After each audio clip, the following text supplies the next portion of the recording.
we were like this hodgepodge, you know, of whoever was around to just add to the sound of it. It was a hodgepodge, but with you at the helm, you were able to corral that hodgepodge right from the start. I know there was craziness in every way imaginable, but it was always something beautiful coming out of that hodgepodge. Oh, well, thank you. Yeah, it was, we're like the redheaded stepchild of the Chili Peppers, you know. There was the three of us. There was really, when I talk about LA in the mid 80s, there wasn't that many bands, not like how there is now thousands and tens of thousands of bands. So, you know, the Chili Peppers started and that kind of inspired me.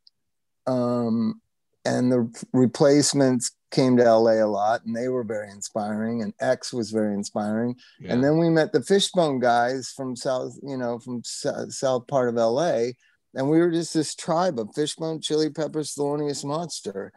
And I think they certainly influenced, because they were very advanced musicians, and we were just like guys trying to figure it out on the fly. But we certainly took after their cathartic, you know, like chaotic kind of stage thing. And then through the years, Flea and I and Nora would talk a lot. We were on a school board together. Yeah.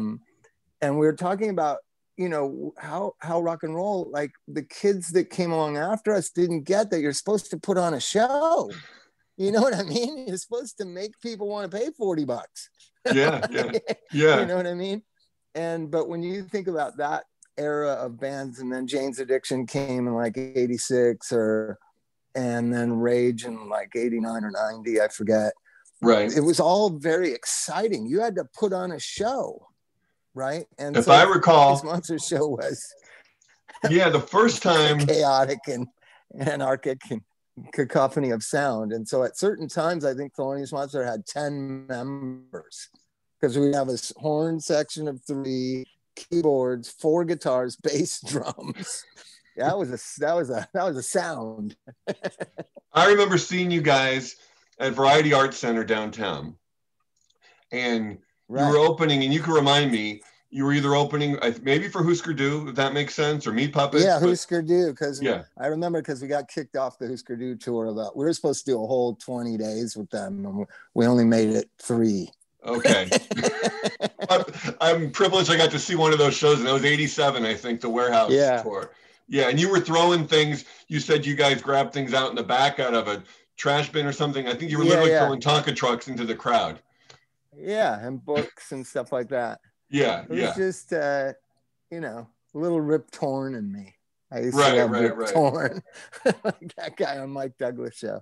But the beauty of it is you're still kicking and putting out arguably some of the best music you've ever done today. Talk about still doing it and revisiting the Monster now, and how that happened. Well, all of us evolved into, if you look at the first records that we all made, they're not the greatest pieces of songwriting. You know what I mean? I'll speak for myself, but I also will speak for Perry and Anthony too. I mean, we were just mostly focused on being a band and being entertaining, and songwriting was something we were learning how to do, right? And some of us, it took longer to learn. But for me, I started realizing, because I love Bob Dylan and the Beatles and stuff like that, and I just thought, you have to focus on songwriting. So songwriting became pretty from like 87, 88 on, the most important thing to all of us. And you can see the evolution of the songwriter. Like, I remember Perry played me that song 3 days, and I was like, oh my God, that is art. That is Bob Dylan, right? And then Anthony played me Under the Bridge, and that's when I just like, God, that I couldn't write that song. So we all became better songwriters, and then songwriting has always been the focus. And it's hard to be inspired to write a record when your band really isn't together, and it's not something you're all focused on 24 hours a day, 7 days a week. So once in a while, I get these bursts of songwriting, and it happened about, I don't know, 8 months ago, 9 months ago, where I don't know why. I have guitars in my office. I'm a drug and alcohol counselor. I have like 4 guitars in my office, but I rarely pick them up. But about, I guess, 8 months ago, the beginning of the year, before COVID, I just wrote like 3 songs, the song Elijah that's on the record, and a song Trouble I had the lyrics to. It had different music then. So it's really, if you're inspired to write great songs, and eventually it'll all play its way out. And that's really what happened with us. Some, like Pete Weiss, the drummer and the founder of the band, and Dick Stenny, the lead guitar player, basically said, yeah, I'll do it, but if the songs are shitty, like, we're not going to make a record. Right. So it wasn't just, we're going to make a record so we can go play Coachella or something. I think Coachella's left us behind by now. Right. In 2004, the last time we made a record, that seemed to be the focus. We'll play a few festivals and whatever. But this was to make a record. And then we wrote that By Another Gun. Martijn had parts of that, the opening line. And I realized I was getting back to the thing that made Thelonious Monster great in the 80s, which was writing about my life in a way that was intimate yet universal, right? Because everybody, I mean, I have 2 little kids. I have a 10-year-old and a 4-year-old. And, you know, Martijn has a 10-year-old also. And he joked a couple of years ago, he found this ad for a bulletproof backpack. That's where America's at, bulletproof backpacks. You know what I mean? So I wrote a song about that, and that turned out really, and I was proud of it. And then the Disappear song, as you know, it's the anniversary today of a friend of mine's death, and so many friends of mine have died, just so many. 2 guys in Thelonious Monster have died. River Phoenix died, Kurt died. Recently, Chester and Chris Cornell died. And it's just all these people that have, disappeared. They're just not around. You think they're around. There's just hundreds, right? And so I just wanted to write a song about what it feels like to be at this age and just have all these memories of all these people that have disappeared. They're just not on the earth anymore. And, to wake people up, like, life is not infinite, right? And we got to cherish our friends and cherish our moments, the magical moments, as we're having them, instead of always thinking, well, it's going to get better in the future. That was my dad's motto. He suffered for 40 years and he was going to be happy when he retired. And then he was miserable retired because he didn't know how to be happy. Yeah. Right? And I've written several songs about my dad back in the Thelonious Monster days. Sure. And so I think young people are so enthralled and so consumed by technology, they're forgetting that we're on this earth.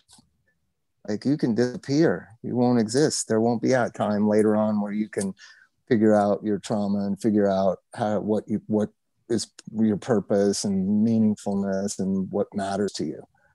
Right? Yeah, and you had that realization at some point, and I read your amazing book a couple years ago when it came out. Oh wow! That's so nice of you. Yeah, so you've been through it, and you realized that you had that reckoning at some point where, through your art, like you're talking about, you're able to tackle these things and help people, and that's action in one way. Then through all your addiction recovery work, which has been amazing now for so long, and you've been honored for that, rightfully so, that you could make a difference beyond writing these songs. You're touching people. You feel a calling to make a difference. You want young people to hear this and get something from it. I want kids to understand that we matter to each other, right? That's one thing me and Flea and Anthony and Pete, you got to understand, we've been friends since like 1982. That's like 40 years. Yeah. And we've been through thick and thin and back again. And that matters. And sometimes I think their friendship and their love for me might be the only reason why I'm alive. And I think a lot of our society has forgotten how much we need each other, right? And you can see that in our politics and in the classism. I moved my kids to public school a couple of years ago because I realized, like, we're living in these bubbles, and I tell this story at my kids' preschool, though it's a great preschool in Hollywood, and I lived in Laurel Canyon. And I realized one day when we were doing this Sudanese village partnership thing via Zoom or whatever, and I realized, like, the only two Black kids in this school are famous basketball players and the people who started Top Chef, right?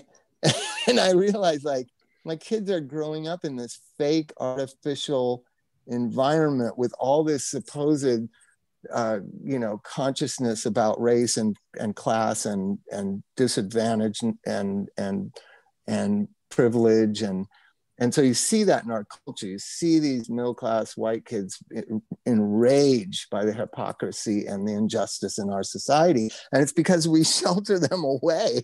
And then at 18, 19, they realize, holy shit, this society is racist and unjust and misogynist, and it's stacked against you from the day you were born, if you're born in certain parts of America and certain race in America. And kids are realizing it, but I realize, like, you got to introduce this injustice to kids when they're 4 and 7 and just say, this is the way it is. We're going to make it better. Your generation is going to make it better. Thank you for watching. If you want more extra, hit the subscribe button and the bell so you'll never miss a video.